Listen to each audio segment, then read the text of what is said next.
తిరుమలలో లడ్డూ తయారీ విషయంలో నెయ్యి కల్తీ జరిగిందని చెప్పి సిబిఐ కమిటీ అనేది రీసెంట్ గా సుప్రీం కోర్టుకి సబ్మిట్ చేయడం జరిగింది. అయితే గత 5 ఏళ్లు కూడా తిరుమలలో ఎక్కడ నెయ్యి అనేది వాడలేదు. కేవలం పామాయిల్లో కెమికల్ కలిపి దాన్ని నెయ్యిగా చూపించి వాడారు. 250 కోట్లకు పైగా స్కామ్ జరిగిందని చెప్పి రిపోర్ట్లో చెప్పడం జరిగింది. మీరేమంటారు? ఒక హిందువునిగా మీ అభిప్రాయం ఏంటి? దీని మీద కల్తీ జరిగిందనుకున్నారా? ఇది ఎంతవరకు కరెక్ట్? ఫస్ట్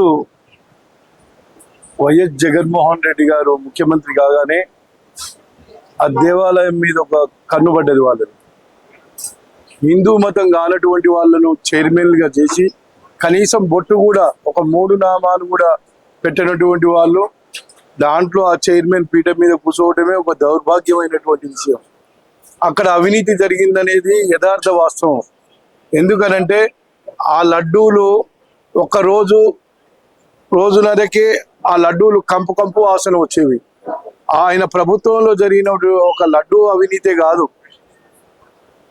హిందువుల దేవాలయమైనటువంటి తిరుమల తిరుపతిలోకి వెళ్ళిపోతే అక్కడ భోజనాలు పెట్టేవాళ్ళు.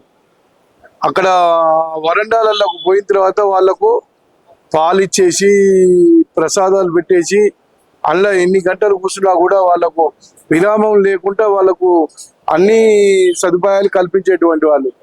ఈ దరిద్రుడు జగన్మోహన్ రెడ్డి వచ్చిన తర్వాత ప్రసాదాలు లేకుండా అయిపోయినాయి. ఎండలో కాళ్ళు కాలుకుంటా భక్తులు పెట్టిన శాపనార్థాలనే ఇవాళ ఆ జగన్మోహన్ రెడ్డికి 3 నామాలు కాదు, 2 నామాలు వచ్చినాయి. 11 వెంకటేశ్వర స్వామితోటి పెట్టుకున్న వాళ్ళు ఎవ్వరు కూడా చరిత్రలో ముందుకు పోయింది లేదు, కాలగర్భంలో కలిసిపోయారు. ఆయన తండ్రిగా అయినటువంటి రాజశేఖర్ రెడ్డి ఆంధ్రప్రదేశ్ ముఖ్యమంత్రిగా ఉన్నప్పుడు అప్పుడు ఆంధ్రప్రదేశ్ ఏర్పడలేదు. తెలంగాణ హైదరాబాద్లోనే అసెంబ్లీలో ఒక మాట మాట్లాడింది ఆయన.